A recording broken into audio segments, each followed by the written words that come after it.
시편 19편 1절 제가 읽겠습니다. 하늘이 하나님의 영광을 선포하고 궁창이 그의 손으로 하신 일을 나타내는도다. 날은 날에게 말하고 밤은 밤에게 지식을 전하니 언어도 없고 말씀도 없으며 들리는 소리도 없으나 그의 소리가 온 땅에 통하고 그의 말씀이 세상 끝까지 이르도다. 하나님이 해를 위하여 하늘에 장막을 베푸셨도다. 해는 그의 신방에서 나오는 신랑과 같고 그의 길을 달리기 기뻐하는 장사 같아서 하늘 이 끝에서 나와서 하늘 저 끝까지 운행하며 그의 열기에서 피할 자가 없도다. 아멘. 할렐루야.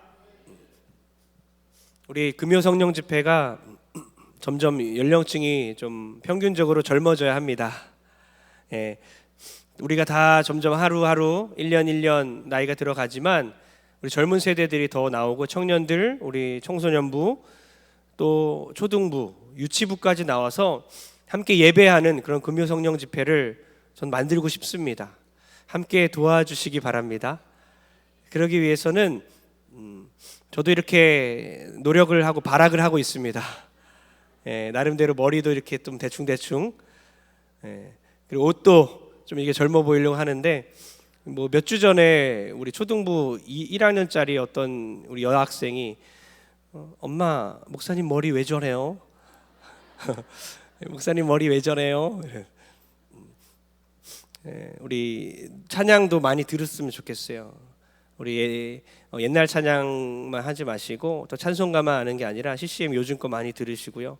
요즘 CCM들 뭐 많이 들을 수 있어요. 유튜브로 들을 수 있고 여러 가지 방법으로 들을 수 있으니까 많이 들으시고 배우시고 익히시고 모두가 함께 드리는 예배, 모두가 공감하는 예배로 함께 만들었으면 좋겠습니다. 오늘 하늘을 보니 찬양이 나옵니다. 하늘을 바라보니 하늘을 보니 찬양이 나옵니다 라는 제목으로 한 10분 메시지 노력하여 전하겠습니다. 우리는 전임 예배자입니다. 전적인 예배자예요. 파트 예배자 아니죠? 파트타임 예배자 아닙니다. 하프타임 예배자도 아닙니다. 풀타임 예배자입니다. 전 시간을 예배하는 예배자예요. 그러니까 우리는 언제나 어디서나 하나님을 예배하는 전임 예배자입니다. 이 한 시간만 예배하고 돌아가고 167시간을 예배하지 않는 사람이 아니라 168시간 일주일 내내 하나님을 예배하는 전임 예배자예요. 우리 사역자들도 계신데 모두 다른 시간을 이렇게 다른 시간대를 그런 시간 동안 사역을 하지만 동선교회 한 교회를 함께 섬기고 있어요. 저까지 8명의 사역자가 있는데요. 두 교회, 세 교회를 각자 섬기지 않습니다. 지상에서 허락하신 단 하나의 이 교회 동선교회만 섬겨요. 저도 전임인데 남은 시간을 다른 교회 사람을 만나지 않아요. 늘 교회 생각, 성도 생각, 교회 사역. 간혹 어떤 성도님들 중에는 교회론을 이해하지 못해서 우리 교회 교역자가 아닌 외부 교역자들과 강하게 연결되어 있는 분도 있지만 하나님은 동선교회를 전적으로 헌신하도록, 전적으로 사랑하도록 유일한 공동체를 허락하셨습니다. 그래서 저에게 1순위는 동선교회 공동체입니다. 교회는 그런 곳이에요. 마찬가지입니다. 예배를 생각해 보십시오. 우리는 전임 예배자입니다. 파트타임 예배자가 아니라 월요일부터 토요일까지 다른 신을 섬기다가 주일만 하나님을 예배하는 존재가 아니라 전적인 예배자. 하나님 외에 다른 신은 생각하지 않습니다. 주일만 주님 생각하고 월요일부터 토요일까지 평일은 다른 신을 생각하며 보내는 날이 아니에요. 날마다 주일처럼 예배하는 전임 사역자들, 매일매일이 예배이기 때문에 오늘 14절 우리가 일단 읽을 건데요. 나의 말과 나의 묵상이 주께 연락되기 원한다는 이 고백은요, 매일매일 삶의 예배를 의미하는 거예요. 매일매일 말해야 되잖아요. 매일매일 생각해야 되잖아요. 나의 말과 나의 묵상이 주께 연락되기를 원합니다. 이 고백은 매일매일 예배자로 살겠습니다. 이 고백입니다. 여러분, 매일 삶 속에서 나의 입술이 하나님을 예배하기 원하고 나의 생각이 하나님을 예배하기 원한다는 이 고백으로 전적 예배자, 전임 예배자 되는 여러분 되길 주의 이름으로 축원합니다. 그렇게 하기 위해서는 여러 가지 우리가 자극을 받고 도전을 받아야 되는데 먼저 하늘, 바로 자연이 우리에게 복음을 전하고 있다는 거죠. 여러분, 그 14절 우리가 먼저 읽겠습니다. 14절 맨 마지막 절인데요. 다 같이 시작. 나의 반석이시요 나의 구속자이신 여호와여 내 입의 말과 마음의 묵상이 주님 앞에 연락되기를 원하나이다. 예, 이 시편 19편 14절은 고 옥하는 목사님 사랑의 교회를 담임하셨던 고 옥하는 목사님께서 시편 강해를 하면서 시편 전체 중에 바로 핵심 구절은 바로 이거구나 라고 그분은 그렇게 말씀하셨어요. 그만큼 시편 전체 중에 가장 중요한 구절, 나의 입술의 모든 말과 나의 마음의 모든 묵상이 주님께 드려지길 원합니다. 주님께 드려진 예배가 되길 원합니다. 이 구절이, 이 고백이 가장 중요한 구절이라 일컬은 만큼 이 구절은 너무나 중요해요. 그런데 이 고백이 나오기 위해서는 1절부터 13절까지의 내용이 너무나 중요한데요, 그것을 두 개로 나눠서 제가 얘기하려고 하는데 1절부터 다 같이 한번 읽어보겠습니다. 1절입니다. 시작. 하늘이 하나님의 영광을 선포하고 궁창이 그의 손으로 하신 일을 나타내는도다. 하늘이 하나님의 영광을 선포한다. 무슨 말이죠? 하늘이 설교자인 거예요. 제가 지금 말씀을 전하고 있는 것처럼 하늘 자체가 하나님의 영광을 선포하고 있다. 하늘은 설교자처럼 하나님의 영광을, 복음 전도자처럼 하나님의 영광을 우리 모든 사람들에게 선포하고 있다는 것입니다. 그 중에 해와 달을 보십시오. 하나님께 순종하며 늘 자기의 소임을 당합니다. 다합니다. 구름도 하나님의 뜻대로 흘러갑니다. 가끔씩 하늘을 가로질러가는 그 새들도 있죠. 하나님을 찬양하고 있는 거예요. 그런데 이것은 어때요? 기독교인들만 하늘을 봅니까? 우리만 하늘을 허락하셨나요? 아니잖아요. 모든 인간들에게, 일반 사람들에게. 그래서 이걸 무슨 계시라고 합니까? 일반 계시라고 합니다. 예, 일반 사람들에게, 일반적으로 모든 사람들에게 계시하시는 일반적인 계시다. 하늘 자체가 하나님을 선포하고 있고 복음 사역자로 일을 하고 있기 때문에 모든 인간들은, 기독교인뿐만 아니라 모든 사람들은, 우리 친구들, 예수님 안 믿는 친구들도 하늘을 보기 때문에 복음을 듣고 있는 거예요. 그래서 나중에 핑계할 수가 없는 거예요. 나 복음 들어본 적 없는데요. 이럴 수 없는 거죠. 이걸 일반 계시라고 해요. 언어도 없고 들리는 소리도 없지만 이라고 밑에 이렇게 나와 있는데요, 하늘은 아무 말도 안 해요. 아무 소리도 내지 않고 있습니다. 언어가 아니에요. 그런데 복음을 선포하고 있는 거예요. 그 자체로, 그 모습 그 자체로. 저기서 저는 참 감동을 받았어요. 우리도, 나도 하나님 아무 말도 하지 않고 아무 표현도 하지 않아도 나의 있는 그 모습 이대로가 복음이길 원합니다. 나의 그냥 이렇게 걸어 다니면서 나의 살아가는 이 모습 그대로가 하늘처럼 하나님을 선포하고 하나님의 영광을 나타내는 복음이 되어지길 원합니다. 그런 묵상을 하게 됐어요. 여러분, 눈이 오면 우리가 대중교통 이용하고 비가 오면 우산을 꺼내고 우린 자연의 변화에 너무나 민감하게 반응합니다. 자연의 소리에 귀를 기울이는 거예요. 차가운 바람이 불면요, 어때요? 날씨 쳐보고 옷을 두껍게, 때약볕이 내려진 여름에는요 시원한 옷으로 갈아입는 거예요. 그런데 왜 그렇게 자연의 변화와 자연의 소리에 민감한 일반 사람들은 왜 자연이 하나님을 찬양하고 있는데 그 찬양의 소리는 듣지 못하는 걸까? 다음날 너무나 예민하게 자연의 그 변화에 민감하게 반응하지만 자연이 찬양하는 소리는 듣지 못하고 있어요. 우리는 하나님의 그 말씀을 자연을 통해 듣고 있는 줄 믿습니다. 그것이 은혜라는 거예요. 사람들은, 세상 사람들은 그냥 옷을 두껍게 입는 것으로 반응하고 있지만 우린 자연을 보면서 하나님을 느낄 수 있고, 우리 신자들은 더욱더 강하게 그 자연의 소리에 반응하는 거예요. 주님, 내 주님, 우리도 주님을 찬양하겠습니다. 가만히 커피 한 잔 마시다가 하늘을 바라보면서 하늘의 노랫소리를 들어야 하는 거예요. 하늘이 말하고 있어요. 나 하나님이 만든 하늘인데요, 오늘은 푸르러야 합니다. 오늘은 맑아야 해요. 하나님의 명령에 오늘 순종하여 오늘은 맑습니다. 오늘은 파랗습니다. 하나님은 위대한 분입니다. 그렇게 찬양하고 있잖아요. 새들이 막 날아다니면서 새들이 날아간다 이게 아니라 새들이 지저귀고 있는 거예요. 하나님이 우리를 만들었어요. 하나님 위대한 분이십니다. 여러분, 귀 좀 여십시오. 자연만을 보면서 자연이 찬양하는 그 계시들을 일반 계시들을 듣는 여러분 되길 축복합니다. 태양이 등장하죠. 태양은 행진하는 신랑이라고 그랬어요. 동에서 서로 지죠. 태양을 피하고 싶어도 우리가 아무리 피하고 싶어도 피할 수 없잖아요. 태양도 하나님께 순종하여 열기를 뿜어냅니다. 태양이 말하는 거죠. 나 지금 동쪽에서 출발해서 서쪽으로 달려갑니다. 열기도 내뿜으면서 달려갈게요. 내일도 모레도 계속 지치지 않고 그렇게 할 것입니다. 여러분, 자연만큼 하나님께 순종하는 피조물이 어디 있을까요? 우리는 어떻습니까? 우리도 하늘처럼 태양처럼 늘 하나님을 찬양하면 좋겠습니다.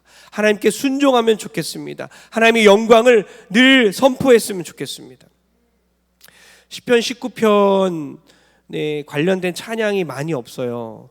그 중에 아주 옛날 노래 CCM 하나가 있는데요. 앞에만 살짝 불러볼게요. 아시는 분 별로 없을 것 같아요. 찬미예수 2000이라는 그 찬양집에서 789쪽에 있습니다. 789장에 있습니다. 하늘은 주 영광 노래하며 그 능력 가득 찼네. 별들이 말없이 운행함을 우리가 바라보네. 예, 됐습니다. 아세요? 말없이 소리도 없이 저들은 선포하네. 천지의 창조주 하나님 그 영광 풍성하네. 이 19편을 가지고 이렇게 아름답게 찬양을 했어요. 아마 저만 아는 찬양일 것 같아요. 제 내리 속에 가득합니다. 너무나 아름다운 찬양이죠. 여러분, 사진사가 사진을 찍으면 그 사진 속에 사진사가 있나요, 없나요? 없지요. 사진사가 사진을 찍었는데 자기 모습이 있으면 그건 뭐 호러 영화죠. 공포 영화입니다. 사진사가 사진을 찍으면 사진사는 그 속에 없어요. 그런데 사진사가 뛰어난 사진 작가일수록 그 사진이 너무나 아름답게 나오죠. 마찬가지입니다. 우리 창조주 하나님께서 이 자연 만물을 너무나 아름답게 그 솜씨로 아름답게 만드셨기 때문에 사진사가 그 속에 없잖아요. 자연 만물을 보면서 아, 하나님이 이곳을 만들었구나. 이렇게 아름답게 만든 정말 위대한 하나님을 찬양하는 여러분 되길 주 여러분 축원합니다. 두 번째는 말씀을 통해서, 이건 특별 계시라고 합니다. 다윗은 계속해서 이제 얘기를 하고 있는 거예요. 자연 계시와 이제 특별 계시, 일반 계시와 특별 계시를 얘기하면서 아, 하나님이 말씀을 우리에게 주셨구나. 바로 하나님은 창조의 클라이막스인 이 사람, 하나님의 형상대로 만든 그 사람이 하나님을 예배하기 원하세요. 아까 필리핀 갔다 온 우리 청소년부가 간증했듯이 그 필리핀 우리 친구들의 찬양하는 모습에 도전이 되잖아요. 왜요? 그들은 하나님의 형상으로 만들었거든요. 에이, 꼬질꼬질하고 냄새도 나고 더럽고 우리보다 미개한 거 아니야? 아니라는 거예요. 하나님을 찬양하는 자들만이 하나님의 형상대로 살아가는 거예요. 하나님이 의도한 대로 살아가는 겁니다.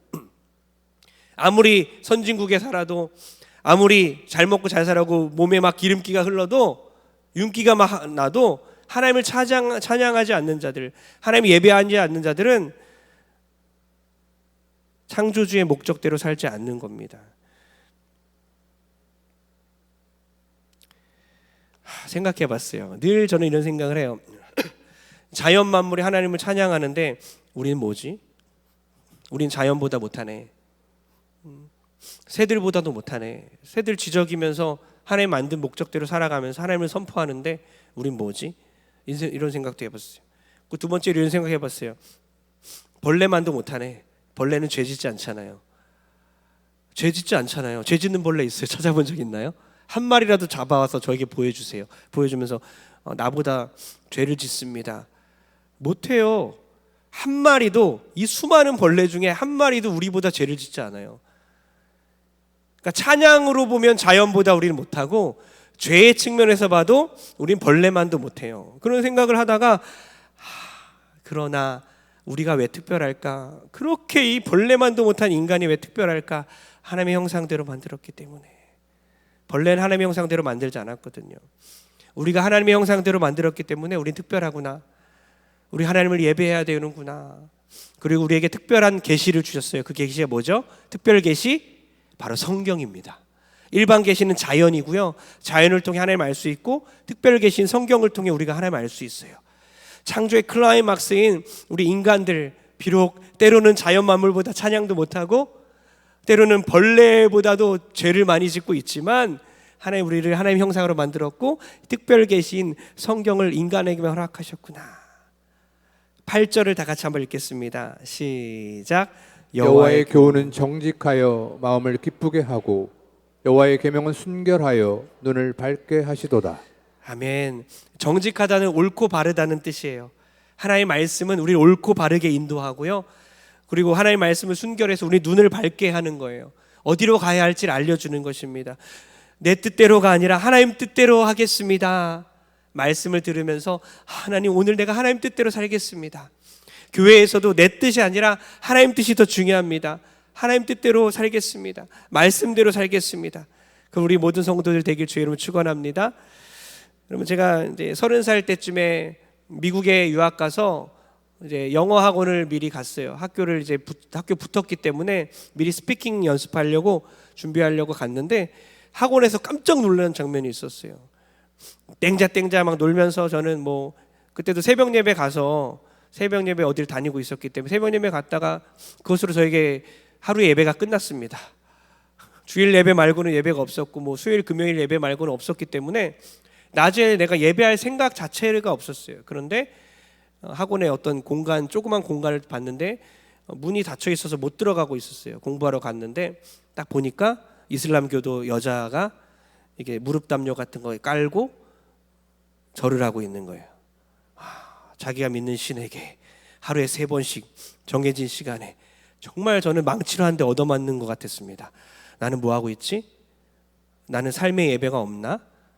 나도 지금 예배할 수 있는데 주중에도 예배할 수 있고 낮에도 예배할 수 있고 내가 하나님 예배하는 마음이 난 지금 없는 거 아닌가? 충격을 받았어요. 또 중학교 때 제가 중2 때 충격받은 거 제가 옛날에 한번 얘기했는데요. 아직도 그 이름을 잊을 수가 없는 그 얄미운 함성훈 만나보고 싶어요. 이 설교를 듣고 있으면 전화 좀 해라. 함성훈이라고 중2 동창이었는데 동신중학교 같이 다니는 중2 친구였는데요. 막 철이 없잖아요. 중2 때 무슨 하나님을 예배하고 뭐 기도하겠어요. 막 놀고 막 애들이랑 뛰어놀고 막 정신없이 쉬는 시간에 놀고 있는데 정말 그 자기 자리에 앉아서 이러고 기도하는 거예요. 깜짝 놀랐어요. 왜 인상을 쓰고 눈 감고 있나 했는데 밑에 손을 보니까 책상 밑에 손이 이러고 있는 거예요. 나는 뭐지? 하나님이 저 친구를 얼마나 사랑할까? 하나님은 저 친구만 사랑하겠구나. 이런 생각도 했어요. 그러면서 나는 풀타임 예배자가 돼야 되나 이런 생각을 해봅니다. 내가 하나님을 정말 예배하면서 나도 쉬는 시간에 하나님 기도할 수 있는데 나도 다들 사람들 다 놀 때 하나님 찬양할 수 있는데 우리 모든 성도님들 풀타임 예배자가 되길 주의 이름으로 축원합니다. 우리 14절 읽고 마치겠습니다. 14절입니다. 시작. 나의 반석이시요 나의 구속자이신 여호와여 내 입의 말과 마음의 묵상이 주님 앞에 연락되기를 원하나이다. 아멘. 오늘 이거 딱 하나 갖고 들어갔으면 좋겠습니다. 주님은 나의 반석, 힘이죠. 힘. 나의 구속자, 나를 구원하신 분입니다. 내가 의지할 능력 있는 분이시며 나를 구원하신 분이에요. 그분께 나의 입술의 모든 말과 내 마음의 모든 생각들이 주님께 드려지기 원합니다. 시간과 공간을 초월해서 전적 예배자로 드리기 원합니다. 내가 이 시간을 내는 예배자고 저 시간엔 아니고 이 공간에서는 예배자고 공간을 벗어나면 예배자가 아닌 게 아닌 거예요. 제가 집에 있을 때만 아빠인가요? 밖에 나가면 아빠가 아닌가요? 아니잖아요. 늘 아빠인 거예요. 제가 집에 가면 남편이고 다른 여성들과 함께 있으면 남편이 아닌가요? 큰일 나는 겁니다. 늘 누군가의 남편이고 늘 누군가의 아빠이고 늘 집사님이고 늘 성도님이고 늘 권사님, 장로님, 늘 목사님인 거예요. 늘 예배자인 것입니다. 마찬가지로 우리가 어디에 있느냐에 따라서 하나님 앞에서 우리가 의무가 없어지는 게 아니라 생겼다가 없어졌다는 게 아니에요. 시간과 공간에 따라서 언제 어디서나 늘 하나님을 예배하는 예배자가 됨을 믿습니다. 그래서 자연을 통해서 성경을 통해서 늘 하나님을 깨닫고 우리 입술과 우리 생각까지도 하나님께 올려드리는 제물이 되길 주의 이름으로 축원합니다. 할렐루야.